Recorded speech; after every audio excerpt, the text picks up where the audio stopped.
Nah, yang terakhir ya. Iya, Bu. Yang ketiga adalah tentang cash flow. Kalau tadi kita di atas cash flow itu sudah tahu aliran uang masuk dan aliran uang keluar, ya. Nah, di sini cara menghitung cash flow itu gimana sih? Ada ya. Rumusnya ada 3. Ya, yang pertama, kalau kita mau menghitung cash flow, yang harus kita hitung pertama adalah operating cash flow-nya dulu. Ya, ini rumusnya. Yang pertama, operating cash flow adalah earning before interest and tax atau EBIT. Ya, EBIT tadi kamu lihatnya dari sini lagi, berarti dari laporan ini lagi. Ya, di sini EBIT. Kemudian tambahkan dengan depresiasi, lalu dikurangi dengan apa tadi? Pajak. Nah, gitu. Ya, cara berhitungnya adalah hitungan yang pertama. Operating cash flow-nya dulu atau aliran uang yang bisa dipakai operasional itu rumusnya adalah EBIT ditambah depresiasi dikurangi pajak. Nah, nanti kamu ngambil angkanya juga dari itu tadi, laporan keuangan. Makanya saya bilang laporan keuangan itu akan menjadi pegangan kita ya. Angkanya ngambil dari situ-situ semua. Tinggal kamu nanti gimana cara mencarinya. Oh, yang mana EBIT, yang mana depresiasi, yang mana pajak gitu ya. Kalau udah paham pasti gampang. Ya. Yang kedua, rumusnya adalah cara mencari net capital spending. Nah, ini kita balik lagi ke neraca, karena kita berbicara mengenai aset lagi. Ada aset, ada depresiasi. Nah, ini dua-duanya digabung. Kita pakai neraca dan ambil depresiasinya dari sini, dari laporan rugi laba. Ya, jadi nanti 2 laporan ini kamu gabungkan angkanya ya, dua-duanya. Yang ketiga adalah rumus perubahan NWC. Masih ingat NWC itu apa tadi? Yang di atas? Net working capital. Iya, net working capital. Lihatnya dari neraca lagi, ya. Lihatnya dari neraca lagi. Tapi karena di sini ada istilah ending NWC dan beginning NWC, kita perlu laporan keuangan yang neracanya ada 2. Ya, nanti saya kasih lihat. Ya, ini udah di screenshot dulu. Kamu screenshot dulu laporan rumusnya? Sudah? Sudah, Bu. Ya. Nah, ini dia.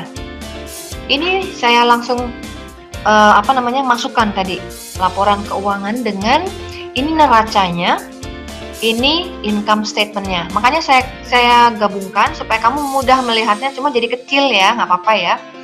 Ini kamu screenshot dulu boleh, supaya kamu dapat pegangan nanti waktu belajar. Ya, kita lihat di sini. Hitungan neracanya ada 2. Ini maksudnya ada 2 begini. Ada 2 tahun. Ya, tahunnya ada 2. 2011 dan 2012. Utangnya juga gitu, 2011 dan 2012. Tapi income statementnya satu aja. Biasanya diambil yang paling tahun terakhir, tahun 2012. Nanti kamu ngambil angkanya dari sini semua. Ya, kita lihat satu-satu caranya bagaimana. Nah, nanti akan seperti ini. Aduh, ini jadi bentar ya. Ini harus saya mundurkan lagi ya. Coret-coretan saya harus berpindah lagi. Nah, kita akan coba besarkan lagi ini supaya kamu bisa lihat. Jangan deh, nanti berantakan kamu bingung lagi ya. Gak apa-apa, gini aja ya angkanya ya, bisa ya? Oke. Bisa nggak ya? Ini saya harus bolak-balik ini nih, bongkar pasang nih, karena kita nggak punya papan tulis, jadi mau nggak mau saya pakai gini ya,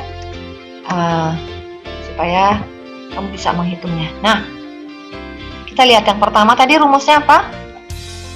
Kita mulai dari yang pertama, operating cash flow, EBIT ditambah depresiasi dikurangi pajak. Laporan keuangannya mana? Ini dia, EBIT. Berarti ngambil yang kita lihatnya dari yang mana nih? Neraca atau laporan rugi laba? Yang operating cash flow. Lihatnya dari yang kiri apa dari kanan? Ada EBIT nih. Cari EBIT di mana posisi EBIT? Yang kanan, Bu. Kanan. Ini dia. Ini EBIT. EBIT. Ya. Pendapatan sebelum dibungakan, sebelum bayar bunga dan bayar pajak, EBIT ya. Nah, rumusnya adalah tadi operating cash flow EBIT tambah depresiasi dikurangi pajak. Oke, kita lihat ya. EBIT-nya berapa angkanya? 694. Ya, ini dia angkanya ya, 694. Kurang ditambah depresiasi. Depresiasinya nilainya 65. Ini dia. Ya, kamu tambah nih, 694 tambahkan dengan 65. Lalu dikurangi bayar pajak. Pajaknya tadi berapa? 212. Oke, ini dia, 212 ya pajaknya. Lalu dapatlah Kak 547. Nah, ini dapat kita ya angka operating cash flow. Ya, satu dulu ya. Sekarang rumus yang kedua. Oke. Oh, di sini saya pakainya ini dulu. Change in net working capital. Ternyata saya masuk ke yang ketiga dulu ya, nggak apa-apa ya. Kita pakai ini, perubahan NWC. Nah, ini dia. Change in net working capital. Rumusnya adalah tadi apa? Ending, berarti adalah tahun yang paling terakhir, NWC-nya, lalu dikurangi dengan tahun yang paling depan. Ya, NWC-nya. Masih ingat rumusnya NWC itu apa? Nah, lihatnya di sini. NWC ingat di neraca. Ya, coba saya akan coba pakai sekarang papan tulis yang ini karena kita mau coret-coret ya, bisa nggak? Oke, masih ingat NWC? Masih, Bu. Current asset dikurangi Aset current liabilitas. ya. Oke, harta lancar kurangi, aduh, ini kepencet pula ya. Nah, ini dia. NWC current harta lancar dikurangi harta lancar dikurangi hutang lancar, gitu kan? Ya, Bu. Ya, coba kita balik lagi ke sini. Oke. Mana ya? Nah, sekarang kita misalnya kita kan harus yang ending dulu. Nih, ending. Berarti kamu pilih yang tahun 2012 ya. Tahun 2012. Ini dia angkanya. Ya, ini aset ada di sini semuanya 2012. Yang ini adalah hutangnya 2012, ada di sebelah kanan, ya. Sekarang kita mau hitung NWC tahun 2012 dulu. Tadi rumusnya ingat, harta lancar dikurangi hutang lancar. Sekarang berapa nilai harta lancar di tahun 2012? Totalnya ya.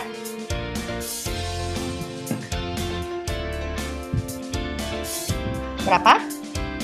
Total harta lancar. Current asset.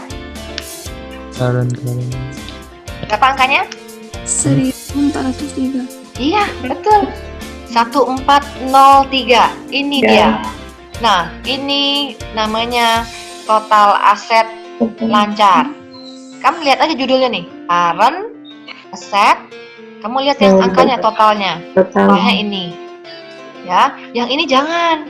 Karena apa? Ingat, NWC itu adalah yang mau dipakai hari-hari, yang uangnya harus yang sifatnya mudah dicairkan. Yang fix aset jangan diikutkan. Jadi kamu jangan ngambil dari yang bawah ini total aset ya, jangan. Ambilnya yang current saja, ya. Ini sudah dapat nih current asetnya. Angkanya 1403. Tapi ini belum semua nih. Kan NWC itu rumusnya adalah tadi, saya bisa nggak nambahin di sini ya? Ending. NWC tadi rumusnya adalah current Aset kurangi liability. Di dalam ending NWC ini kamu harus berhitung dulu. Ini kamu kurangi dulu tadi angka 1403, kamu kurangi dengan hutang lancarnya. Yang mana angka hutang lancar di tahun 2012? Yang ending ya. Berapa angkanya? 389. Iya, 389. Nah, ini kamu kurangi dulu. Berapa dapat angkanya? Coba 1403 kurangi 389. 1014. 1014. Nah, ini baru dapat angka ini loh ya. Baru dapat angka yang ending NWC-nya. Nanti yang beginning cari lagi. Gitu ya. Jadi 1000 berapa tadi angkanya? 1014. Nah, ini baru endingnya aja. Yang beginningnya cari lagi. Kita coba cari sekarang yang di 2011 ya. 2011 mana tadi? Nih. Berarti current assetnya adalah 1112 ini dikurangi dengan 428. Sama nggak hasilnya? 684. Sama? Sama Bu. Sama ya. Baru kamu kurangi 1014 kurangi 684. 330. Dapat yang kedua. Sekarang kita masuk yang ketiga, net capital spending. Ya. Ngambilnya juga sama, dari ending dikurangi beginning baru ditambah depresiasi.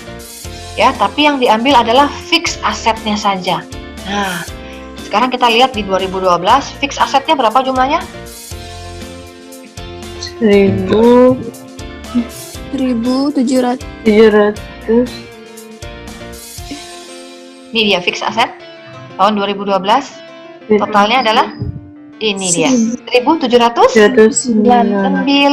Iya betul, 1709. Kita kurangi dengan yang tahun 2011.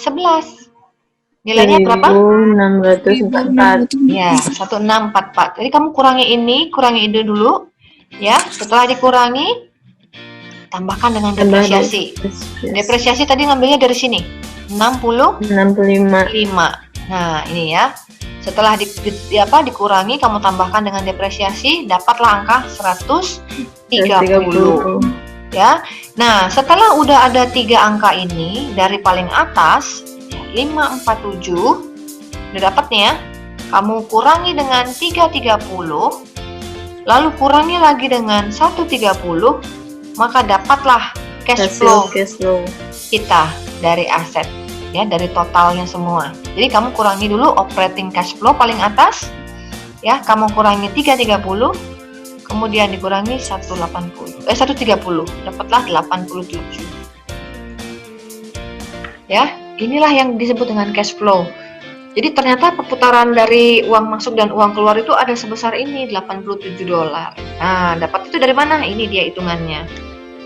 Nah, gitu. Gimana, bingung? Iya, Bu. Bingung nggak kan? Nggak apa-apa ya. Nah, ini kamu udah screenshot belum hitungannya? Ini kamu screenshot dulu nih, boleh. Udah, Bu. Nah ya. Nah, jadi udah mulai berasa ya. Kamu sudah mulai berasa bahwa hitungannya banyak gitu ya. Tapi ingat, pegangan kita adalah laporan keuangan ini. Jadi kamu kenali dari mulai sekarang ya. Yang mana yang neraca, yang mana yang laporan rugi laba. Nanti pada saat penghitungan operating cash flow, kamu pakainya yang mana itu juga harus tahu. Angkanya kadang-kadang campur-campur ya. Bisa ngambil dari neraca, bisa ambil dari income statement. Jadi harus punya dua-duanya ya. Ada itu nanti dilihat dua-duanya gitu. Oke? Nah, sampai sini ada yang mau ditanyakan dulu? Bu, mau nanya Bu. Ya. Kalau misalnya kita udah yang tadi Bu, masalah saham Bu, kan kita udah dapatin untung nih Bu. Cara untuk cari pemberian pemegang saham gimana Bu? Pembelian saham? Pemberian bagi orang yang pinjam kita saham Bu. Oke, pertanyaannya bagus sekali. Nanti akan dibahas di chapter menjelang chapter terakhir. Oh iya, oke. Ada nanti ya. Iya, akan dibahas di situ. Kalau kita mau beli saham, kira-kira harga berapa? Kalau kita mau jual saham, harga berapa dijualnya? Ada di situ nanti dibahas satu-satu. Ya, itu menarik sekali ya. Kalau kita nanti kamu sebagai anggota perusahaan, kamu bisa nanti belajar kira-kira nih saham mau dijual berapa gitu. Ada di situ ya. Tunggu aja ya di sebelum ujian akhir ada mengenai saham. Ya, Bu. terakhir lah menjelang akhir gitu ya. Oke, ada lagi yang mau bertanya?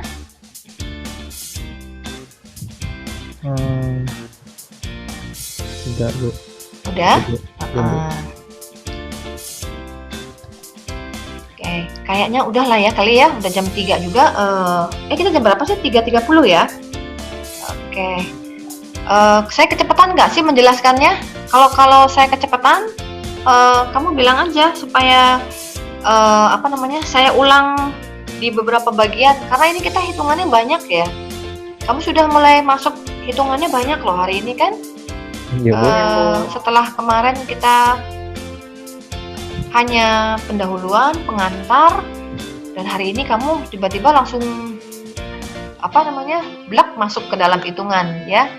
Mungkin agak-agak sedikit kaget atau shock gitu ya, tapi ya memang manajemen keuangan memang banyak, jadi memang nggak mau saya harus kenalkan secara cepat gitu ya. Nah, istilah-istilah ini harus kamu kenali ya.